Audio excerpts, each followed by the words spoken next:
प्यारे बच्चों, नमस्कार। जेसीईआरटी के डीजी स्कूल में आपका स्वागत है। मैं अनुपमा आज आप लोगों के साथ आप लोगों की विज्ञान की पुस्तक विज्ञान की ओर के अध्याय 15 के पाठ स्वच्छता की ओर बढ़ते कदम पर चर्चा करूंगी। बच्चों, यह इस पाठ का पहला वीडियो है और आज इस भाग में हम लोग जानेंगे स्वच्छता क्या है और यह किस प्रकार हमारे लिए आवश्यक है। कचरा किसे कहते हैं? विद्यालय और घर से बाहर निकलने वाला कचरा आखिर जाता कहाँ है और उसके साथ क्या होता है? बच्चों, आपके विद्यालय में समारोह होता है। आपके विद्यालय में समारोह की समाप्ति के बाद आपको अपना विद्यालय कैसा दिखाई देता है? क्या कागज के टुकड़े, चॉकलेट के wrappers, paper plate, plastic glass, फूल आदि इधर उधर बिखरे हुए नजर आते हैं? आपको कैसा अनुभव होता है? इस स्थिति में आप क्या करते हैं? ये बिखरी हुई वस्तुएं कहाँ से आईं? क्या इन्हें बिखेरने के बजाय व्यवस्थित नहीं किया जा सकता था?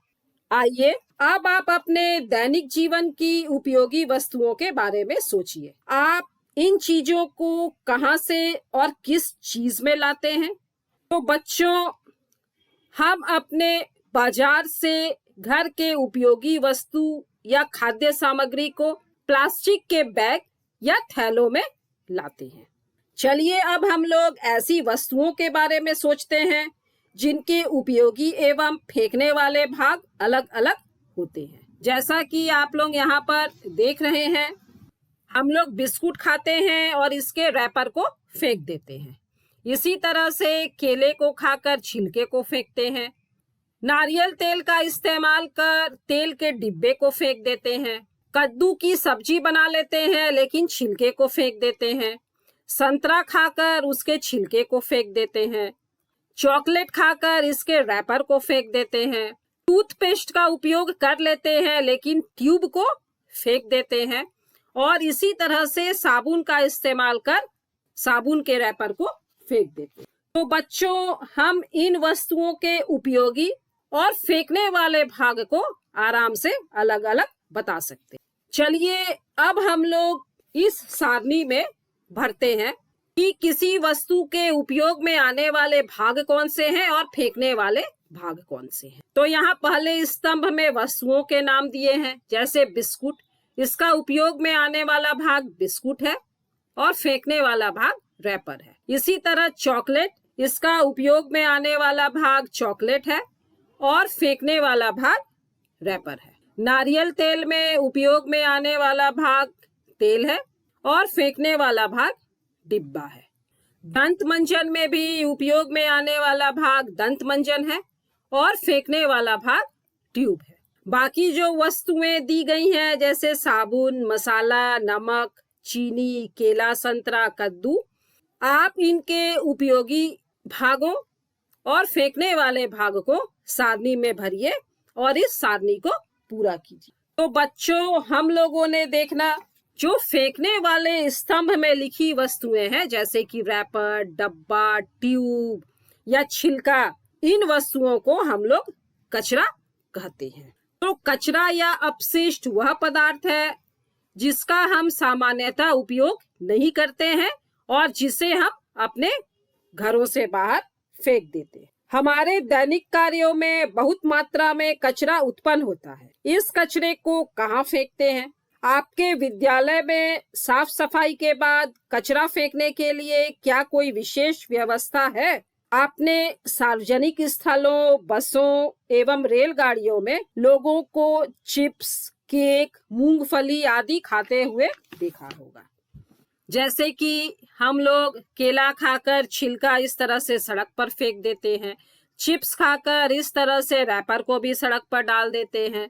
आइसक्रीम खाकर आइसक्रीम के रैपर को भी सड़क पर फेंक देते हैं। इसी तरह से बोतलों से पानी पीते हैं और बोतलों को सड़क पर ही फेंक देते हैं। क्या उपयोग के बाद बचे छिलके एवं प्लास्टिक के पैकेट को ऐसे ही इधर उधर फेंक देना उचित है? जब हम रेलगाड़ियों में सफर करते हैं तो रेलगाड़ियों में खाना खाते हैं और बचे हुए खाने को या तो खिड़की से बाहर फेंक देते हैं या फिर प्लास्टिक के थैले में भरकर इस तरह से सीट के नीचे ही रख देते हैं। जब आप अपनी कॉपी में कुछ गलत लिख देते हैं तब उस पेज को फाड़कर कक्षा में ही फेंक देते हैं या इस तरह से उसका हवाई जहाज बनाकर हवा में उड़ा देते हैं। हमारे रसोई घर से भी प्रतिदिन बहुत सारा कचरा निकलता है, जैसे कि सब्जियों और फलों के छिलके, सड़े हुए फल, सब्जियां इत्यादि। इसी तरह हमारे घरों से भी बहुत सारे कचरे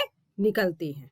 आपने लोगों को अपने घर एवं रसोई घर में उत्पन्न कचरे को भी बाहर फेंकते हुए देखा हो। सोचिए, यदि घरों एवं आसपास से यह कचरा न हटाया जाए तो क्या होगा? क्या यह कचरा आपको किसी तरह से हानि पहुंचा सकता है? कचरों के इन ढेरों में सब्जी एवं फल के छिलके, टूटे फूटे सामान आदि होते हैं, जिन्हें कई दिनों तक ऐसे ही छोड़ देने पर दुर्गंध भी आती है। ये जो फलों के छिलके, सब्जियों के छिलके या बचा हुआ खाना रहता है, यह सड़ने लगता है और इससे हमें दुर्गंध आने लगती है। क्या यह संभव है कि इन कचरों को किसी ऐसे पदार्थों में बदल दिया जाए कि यह हमें कोई हानि न पहुंचाए? क्या हम इस दिशा में किसी प्रकार से कुछ अपना योगदान दे सकते हैं?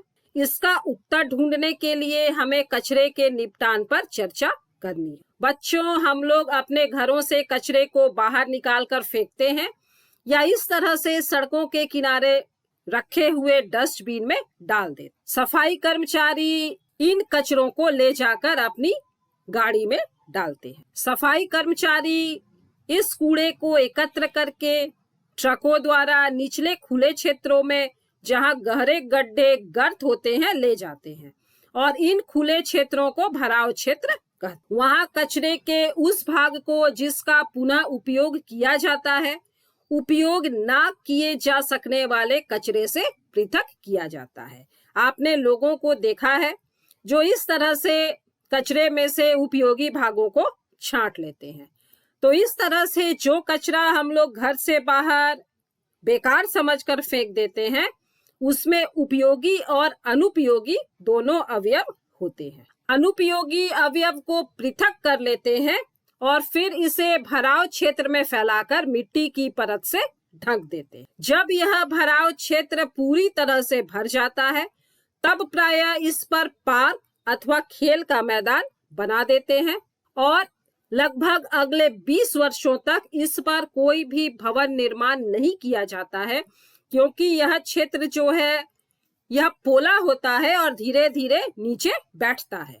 इसीलिए इस पर कोई भी बिल्डिंग नहीं बनाई जाती है। हम लोगों ने कचरे में से उपयोगी अवयवों को पृथक कर लिया था, तो कचरे के उपयोगी अवयव के निपटान के लिए भराव क्षेत्रों के पास कंपोस्ट बनाने वाले क्षेत्र विकसित किए जाते। अब बच्चों, आपके मन में यह प्रश्न आ रहा होगा कि कचरा उपयोगी कैसे हो सकता है? अगर यह उपयोगी था तो फिर इसे फेंका ही क्यों गया? क्या इस कूड़े कचरे में कुछ ऐसा भी है जो वास्तव में कचरा है ही नहीं? आइए एक क्रियाकलाप द्वारा जानते हैं कि किस प्रकार कचरा उपयोगी भी हो सकता है। बच्चों, हम लोग इस क्रियाकलाप को इस पाठ के अगले वीडियो में करेंगे और जानेंगे कि किस प्रकार कचरा हमारे लिए उपयोगी भी हो सकता है। मिलते हैं बच्चों अगले वीडियो में। तब तक स्वस्थ रहिए, सुरक्षित रहिए, पढ़ते रहिए। Thank you.